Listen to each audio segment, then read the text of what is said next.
Ladies and gentlemen, hello and welcome. I'm Stylosa and I'm joined by the magnificent...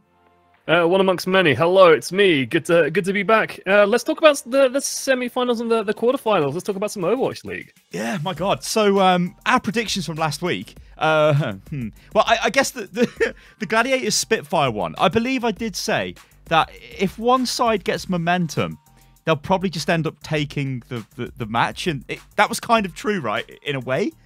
It was, yeah, it was like, it went almost in reverse, because I said that Gladiators was going to take it, you said that it would be like a 2-0 either way, and then it was like Gladiators, like Spitfire in the first one, just didn't turn up, right? Dear. Gladiators just smashed them with that, also with the gorgeous flank that you did a video on, which, you know, the Sure-4 flanker only, the surprise Widowmaker out of nowhere, that was brilliant. But yeah, like, that game, I was watching that, and it's just like, oh no, Spitfire, they're doing a Spitfire, like, you know, their team has such potential. This is so bad. Gladiators just run over them. Like, oh, I don't even want to watch this. This is just terrible. And then when it came to the next day, well, suddenly Spitfire turned up. If only they could somehow work out what the hell the cause of that was and then just do it every single week.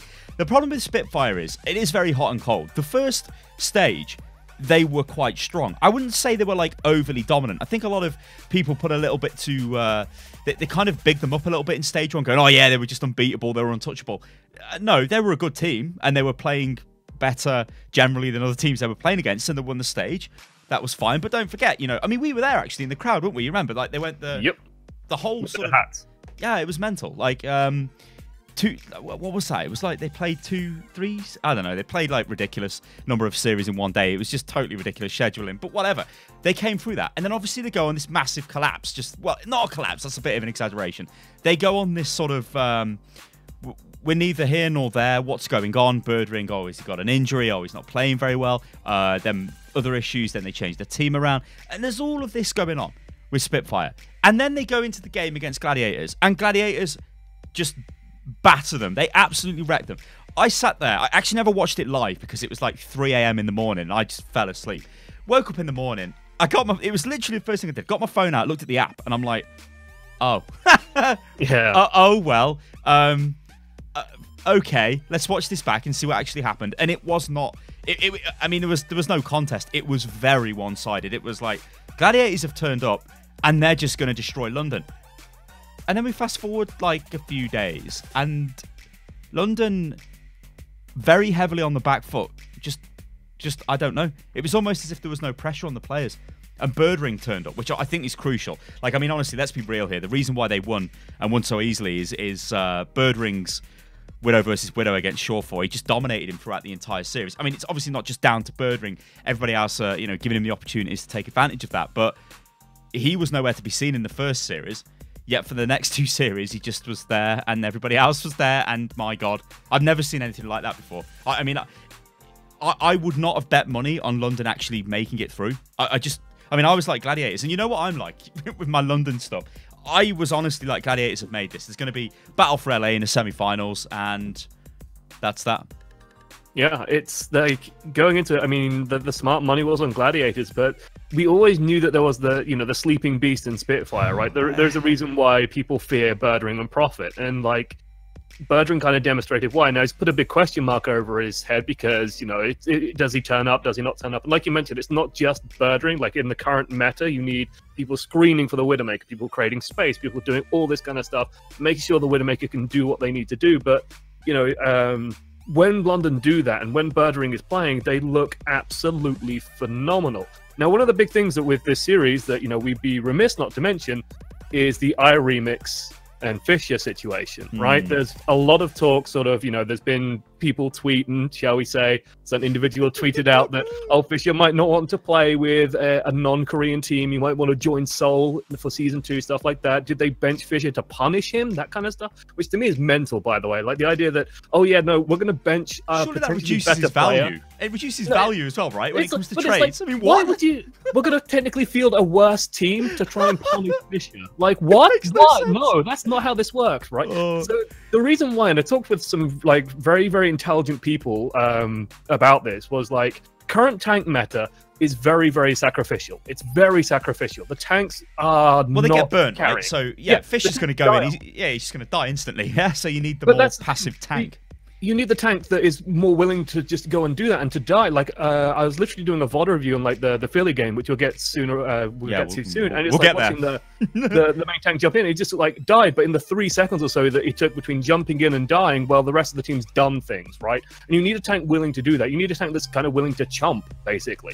And Fissure isn't that kind of player. Fissure has like an ego about him. Fissure has a pride to him. Fissure wants to carry. Fissure wants to have the high impact. And iRemix doesn't kind of have that. So when they come out and say, oh, well, we think that iRemix was doing better in current meta for scrims, I kind of want to believe that. I kind of can see the logic behind that. And I don't think a team is going to play a worse team in the playoffs just to like give Fissure a slap on the wrist. That doesn't make sense to me. It's not a good statement. Like, I think the statement they put out about benching Fissure for it, I don't think was great. I mean, look, at the end of the day, I guess it doesn't really matter. From like an organization standpoint, not playing Fissure is kind of stupid because London would have expected Fissure. The fans want to see Fissure. It gives the team a boost. So even if he is, you know, slightly more insane with aggressive tank plays, I find it very hard to see a world where you put iRemix in above him. That being said, I've broke down a couple of the games and rewatched the series multiple times, and iRemix wasn't actually that bad. Like, I don't think he was... Like, a lot of the Twitch chat was I feed mix and all this crap. Yeah. And I'm like, no, it's not. It really isn't. Like, he wasn't... Like, I'm not saying it was like a superstar performance, but it was a good performance. Their problem just was the fact that their Widow was dying in every single engagement almost all of the time. Like, the thing with London is you've got Prophet, who is a very consistent DPS player, like very consistent. He needs that other player with him. He needs that bird ring. And he only had that for parts of stage 1, and he's had that for the playoffs. Now, you could argue this is the only time it matters, right? Because who cares about what's happened in the stages? This is where it matters, right? If your Widow carry is going to turn up, this is the best time to do it. I worry because that's not what you want in a team when it's a league format. You need consistent players that are willing to be consistent all the time. Why Birdring is like he is, I don't know. Maybe I'll speak to him. I've actually tried to look at putting a video together. Like, the problem is it's difficult for me to speak with the Spitfire players because they're Korean. So the answers are very, like, if we go through the translator, they're very kind of one-dimensional responses. You don't really get much information out of them. But I've been trying to work on some ways of getting them together so I can speak to them, just to say, what were you doing? Like, why did you play better? So we'll have to wait and see. But yeah, like, I just think that comeback was quite insane. It was great to watch as a London fan. I guess as a Gladiators fan, you're going to be like, what the hell is going on? Because we were just... I mean, it's easy, right? Just go out and win 3 maps. Easy. Go home. What? Yeah. But instead, we lose 6 games on the bounce. That is unprecedented. And remember, like, London had a terrible... Or they have a terrible record against Gladiators until that happened. Yeah, it was shocking. And just to, like, wrap this up, I suppose, like, to me, the thing with Gladiators, and I think that the takeaway that I don't want to see coming out of the back of this is Gladiators lost because they didn't play Fissure. You know that meme where it's like, you know that meme where it's like the person's head and it's like expanding and getting, you know, it's like, oh, well, the zero IQ response is, oh, it's iRemix's fault and we didn't play Fissure. And then, like, sort of the next one down is like, oh, actually, you know, Fury had a song that, oh, then the next one down is London Spitfire managed, brain. managed to actually get Birdring working. He played as a really solid team and just dominated the entire meta. Like, they played to the meta and they played super strong. Like, it was surprising. And it's like, it's sort of, you know, this is Spitfire. This seems to be what Spitfire is going to be now, which is high highs and really low lows, you know, and that's worrying. But hey, it makes for some exciting games. It's just disappointing when they lose. All right, let's recap the other quarterfinal before we go into the semis. Now, I'll let you take this one away, Josh. So this is Philadelphia. Yeah, Philadelphia. Boston. I mean, you want to speak about teams that have high highs and have low lows, and Philadelphia kind of, you know, epitomizes that. And they started out and it looked pretty good. Like, we came into the series kind of not expecting too much out of Boston. Philadelphia are very, very streaky. The thing that I noticed about Philadelphia during this series, because basically, you know, it went the full distance. Philadelphia won on the first day, lost the first game on the second day, and then came back just with a stormer of a series to round it out and take it.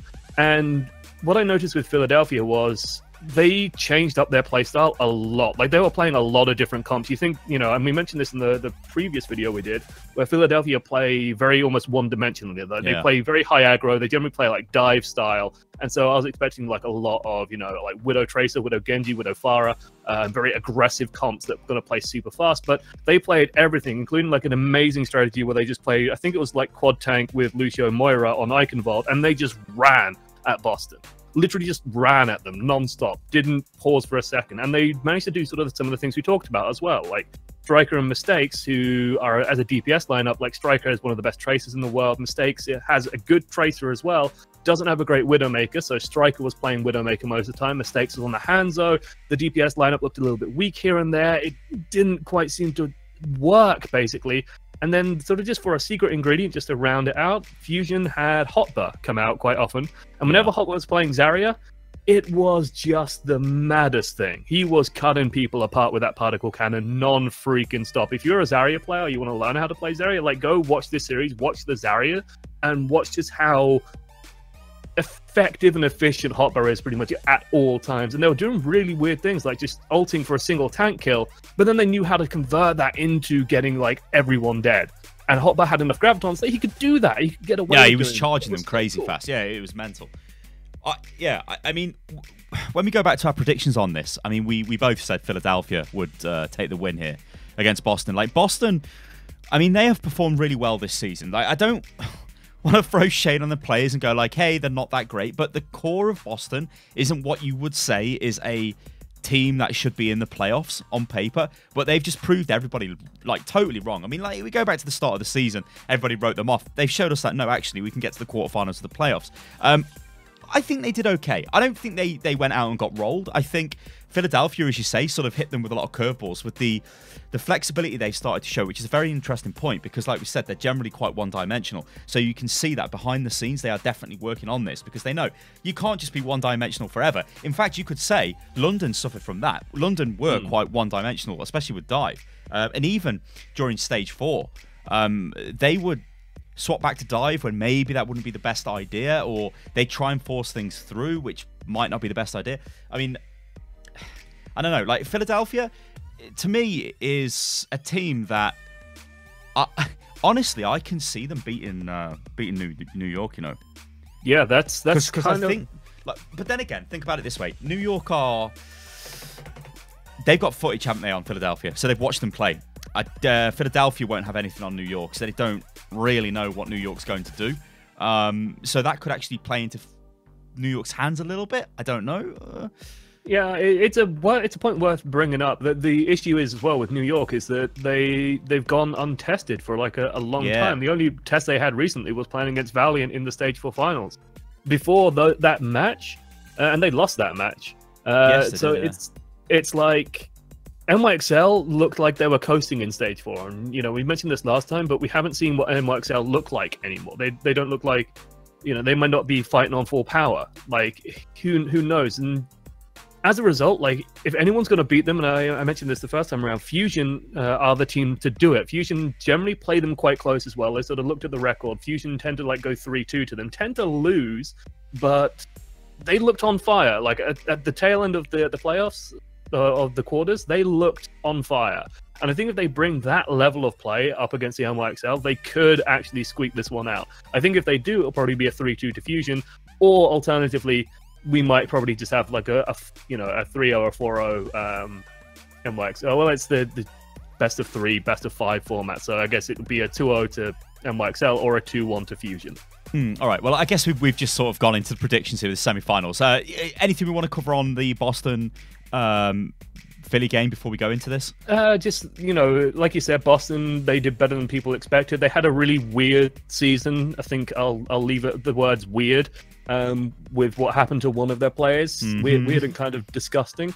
But yeah, like, they bounced back from that super well. They proved everybody wrong. It's a really strong startup considering they had like their MS Paint level tier. Oh god, yeah. Introduction of their team. Like, how far that team has come is huge, and they, you know, the quarterfinals, good enough, I would say. Good enough out of a team that people just weren't expecting anything out of. Let's see how they do next season, basically.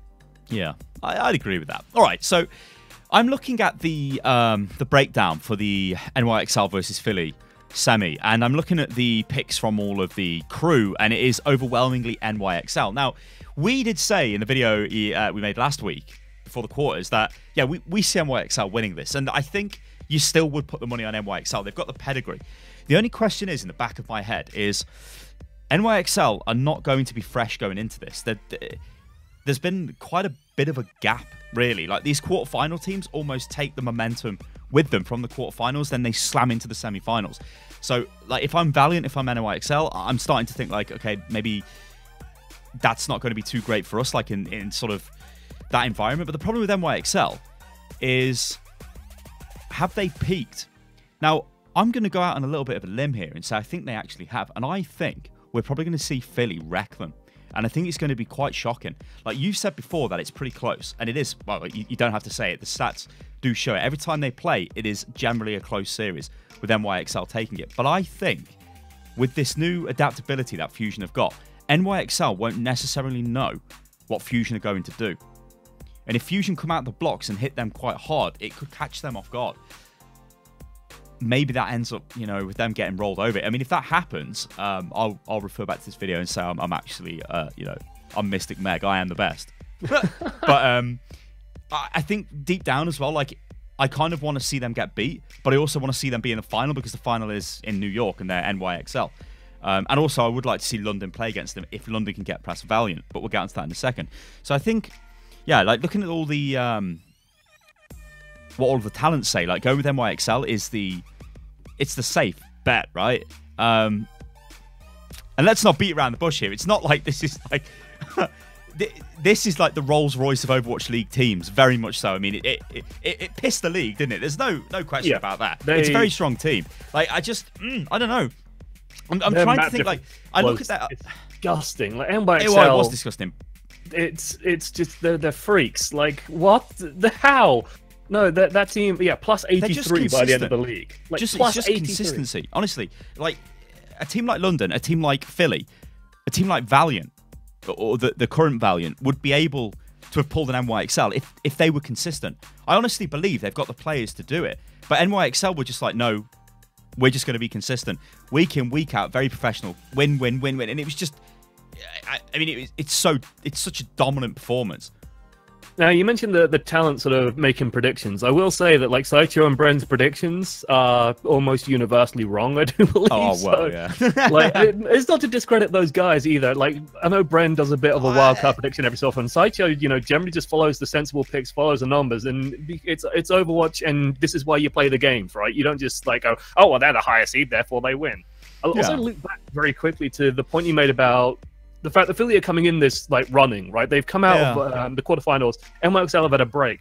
I cast tournaments pretty regularly, and, like, what we found with, you know, there's a format called double elimination, where you have, like, a team that goes to the winner's bracket and just sits and waits for the final. Then you have the loser's bracket that sort of plays underneath it all, and then you have someone come from the loser's bracket to go into the finals. And what I found more often than not is the team that fights their way through the loser's bracket goes into the finals. As long as there's no massive advantage for the team that's gone through the upper bracket, the team in the losers bracket actually wins. Like, I've seen them win more often than not because they're coming in like warmed up and good to go. Yeah, definitely. I mean, the guys sitting in the winners bracket, which obviously we can compare to the teams waiting in the semi-finals, they're just sitting there. They're stationary. These other teams have got momentum. They're firing towards them, and it's can the teams that are already in the semis control the momentum that's about to hit them? Because you look at London, and I guess we'll go on to London. In fact, let's do predictions. Who do you think is going to take the Philadelphia NYXL game? I think I'm gonna go with my heart. Fuck it, 2-1 to Philly. I think Philly will just wreck them. Right, moving on.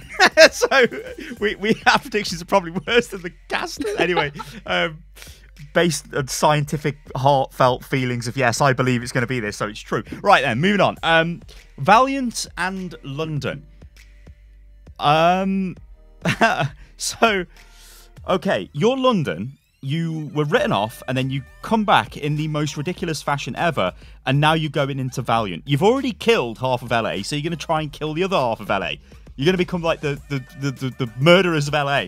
It's probably not something you want to become, but that's what you're going to become if you can do it. Obviously, I'm looking forward to this, being a London fan and all that stuff and working with the team, but I think it's going to be very difficult to beat Valiant. Very difficult. Because I think they are probably the most organized team there is. And I think that they should be able to deconstruct what London does and try and almost pick them apart and foil London that way. The only way I can see London taking this is if London just go that sort of hell for leather kind of, we're just going to go at them like they did with Gladiators. Like, it was almost like, look, we don't care anymore. There's no pressure on us. We're going to go for it. If they do that and Valiant can't control it, then we might end up in another snowbally situation where Valiant just get rolled over.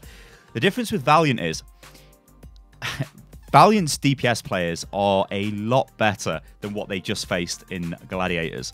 And I mean, it's like you said before last week, right, where you said Gladiators is kind of a weaker version than Valiant. And it's true in a lot of ways. But I think Valiant have got some other major advantages in that they are more strategically aware when I've watched them play. And I worry because London are a team which are, you know, you can read London. And if you start, like, if London tried to do something to you, whatever tactic that might be, and you manage to deflect it, and then you deflect it again, London goes into this sort of, they stumble, like, oh God, it doesn't work. Let's try it again. That type of mentality, and that's not great. They sort of, you know, inflexibility, I think, is like the order of the day. When something goes wrong, you know, the definition of insanity, basically, right? They keep trying the same thing into the same thing, and if it doesn't work, then they just sort of go, oh, I don't know what to do, and can kind of fall apart. And like you mentioned, Valiant, you know, even though they are sort of, you know, they've got their feet up, they've got cups of teas in their hands, and they're watching footage, but you know, they're not actually playing in the quarters. They are currently like on their peak, right? So NYXL like peaked early and continue to carry that momentum pretty well throughout the entire all through the season. But Valiant have kind of hit their peak now, and I imagine like the energy, the feeling in Valiant must be extraordinary. Like the feeling in their camp must be huge. And I imagine they're riding that high still and trying to use that to sort of maintain momentum. And I think that's going to give them in a really good like headspace for this game. Now, London, that was like a shaky series, right? Even though they stomped it out on the final day, it just felt like going into it like, we don't know what's going to happen. We don't know what London's going to turn up. And I still don't know what London's going to turn up. I don't know if they've had the coffees in the morning. Like, that's the question. It's like, what did they have a cereal that day? Let's find everything about that day. Josh, I said this is what I said. As soon as that happened, I'm like, hello, guys. We need to work out what we've done with the team that's different because what has just happened? Like, if you give them like Mama's special kimchi before they've gone on, what's happened? It's crazy. But this is the thing, right? You just don't know. Again, you go back to the idea of being a betting man. You bet on Valiant because you know Valiant are a steady force. London are just like a force of nature. They could just be like a piddly little breeze in the wind, or it could be an absolute like hurricane which just slams into you and wipes you out. You just don't know. Let's not mention hurricane. No, let's not mention hurricanes. Oh, God. Maybe we should do a contender show, although I don't know whether there'd be much. Anyway, whatever. Yeah, so I'm looking now at the casters picks for this. And we've got 3, 4, 5, 6 for Valiant, and we've got 3 for London. So kind of split, kind of. But I mean, yeah. I don't think this is a flip of the coin type of situation. I think this is like, I think. Right, so let's try and deconstruct the teams. I think London's DPS is better than Valiant's. Just. In fact, based off what I've seen Birdring done, I would say if Birdring destroys soon, then it's all over for Valiant. Which again just goes back to this meta, right? It's whoever's got the best Widow, and whoever's team allows the Widow to play is going to probably take the win. But I don't know, Josh, man. I don't know. This is a difficult one. Because they're almost like a Jekyll and Hyde team, aren't they, London? You just don't know what you're going to get.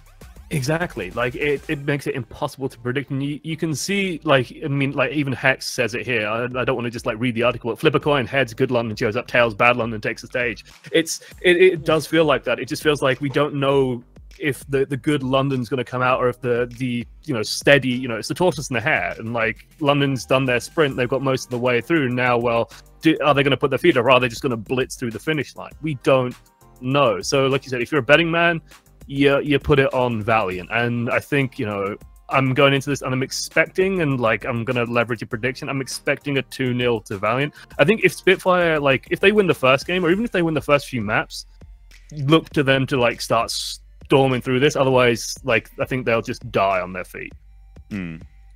Yeah. Yeah, I mean, they're like saying that they bounced back against Gladiators so well. Like, it's insane. It's so difficult to predict what's going to happen here. I mean, out of the but to be honest, both the semi-finals are good. I mean, I guess just to recap this. So, I think Philly will beat NYXL, and I think this will be quite an easy win for Philly. And if that happens, then everybody is going to say that like I said, I'm a savant. I can see into the future. I have an IQ of 9,000. It's a bold prediction. It's like a Bren prediction. That is it. It's like, yeah, Philly are going to win. Yeah. Be easy. What's next? Shanghai comes swooping in and take it all, like just from the bench. Yeah. NYXL just go, no, we're going to let Shanghai take the reins, and then NYXL are not going to go down easy though, are they? So when I'm saying like Philly are just going to destroy them, that's not going to happen. NYXL are winners. They have, they're not just going to allow that to happen. So yeah, I want to give it to Philly just because my boys are on Philly, but I don't know, man. Like I'm just walking all over myself here.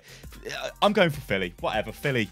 Yeah, I'll go for Philly, but I won't make the bold prediction that it'll be a walk. I'm going to say like destroy them. 2-1 for Philly because, and I think it'll just be a real brawl. I'm hoping that Philly just managed to push NYXL into uncomfortable positions. Let's get rid of Pine's sort of hit scan. Start push. If you can push Pine onto anything that isn't McCree and Widowmaker, you're in a good place. Let's put it that way. Try and just keep Sabiobi under control as much as possible if they play it where they play him, and then maybe they can go ahead and do it. But we'll see. And then with Valiant and London, like I want to know your prediction for this. I don't know, right? So if London from the previous series turn up, then it's easy win for London, and then we're all having a big party in New York. If I don't know, I think Valiant, but I want London to win. So I expect London from off the back of the Gladiators game. They just have not stopped. They're still buzzing. They're still absolute crazed. They just roll into this game and it's mental. But I'm expecting London to follow suit of the England football team. No, and then get to the semis and just they'll get to the semis. They'll smash the first day. And then they'll just try and time waste in the last sort of 85 minutes, and then just get wrecked as the other team gets hungrier and hungrier and hungrier. And oh wait, no, that's the football. But yes, same thing. I actually like London come in high momentum, smash Valiant day 1, day 2 comes around. Valiant sort of do the homework a little bit more, go, this is happening, this is where we're losing, adjust, and then just take London to pieces. So I'm going that's what I Valiant. think. Yeah, that's what I think Valiant are capable of. Where other teams, I think, would just get crushed by the momentum. I think Valiant are the best team in the league to try and stop London, especially London that we've seen from the previous game. Which, let's be real, is the only type of London we can honestly talk about. Let's just imagine it's going to be that London that turns up. Valiant are going to expect that. Valiant are going to design something to try and control that. It's going to be up to them. If they can control it, then they take the win. If they don't, they just get steamrolled in London and get to New York. Prediction-wise, I'm going to say Valiant take it. I think, I don't know. It's a difficult one because whoever wins the first series, and if the first series is a complete cakewalk for London, then I don't know. Valiant might feel a little bit shaken going into the following day, and I don't know. It is difficult, but this is what makes it interesting. Like we said, it's so unpredictable. This is exactly what you want. So I guess just to end this, where do you see the final going? Like, who do you think is going to make it to New York? Just based off what we've seen in the quarters. Well, I mean, based off our predictions, it's going to be Philly versus Valiant, or maybe London. But Philly versus Valiant, I think, will probably be the ones to turn up. That'd be an interesting final, wouldn't it? I mean, that would go against what everybody. I mean, I guess a lot of people want to see a London-New York final, just because 2 Korean rosters. They've generally had pretty good games in the past, but then it doesn't really matter, does it, about the past? It's what's going to happen now. And and I'll tell you what's crazy. And I think people should appreciate the fact that I named 2 Western-based teams there. I say Western majority teams there. Every team's got Koreans on it, and Carpe's linchpin of Fusion. But the fact that I named 2 teams there that are predominantly Western players, I think shows that the Overwatch League in some way has succeeded in fostering talent and building it up. But it isn't just a shoe-in, it's going to be Seoul NYXL, like a lot of people were expecting at the start of this. The fact that I can say Fusion and Valiant, and the fact that Valiant are so high up there in contention, I think it says a lot. I think it does, yeah. I think it just... I think that the perceived gap between Korean rosters and Western rosters isn't really that big when you get them all together in the same place. Because, I mean, historically with esports, Korea's been its own little sort of oasis of we've got all the infrastructure, we've got all of this and that, and what have you got in the West? yeah, you've got some stuff, but it's not that intensive. Yet you bring the Koreans over and you create that little bubble. And we see teams like Philly and Valiant doing really well. I mean, yeah, I mean, as a Westerner, it would be nice to see Philly against Valiant in the final. With connections to London, I want to see London against NYXL in the final because I think that would be hype as hell because it's New York. And I almost think it'd be a bit sad if New York didn't get to the final after the season they've had. But then this type of playoff system, which by the way, I got to be honest, I'm not really the biggest fan of because I'm used to watching English football and like NYXL have easily won the league. You know what I mean? It's like, but no. We're just going to have a knockout competition to decide who wins. It seems a little bit iffy to me. It's hype to watch. Don't get me wrong. But NYXL are the best team in this league by an absolute mile. So they should win.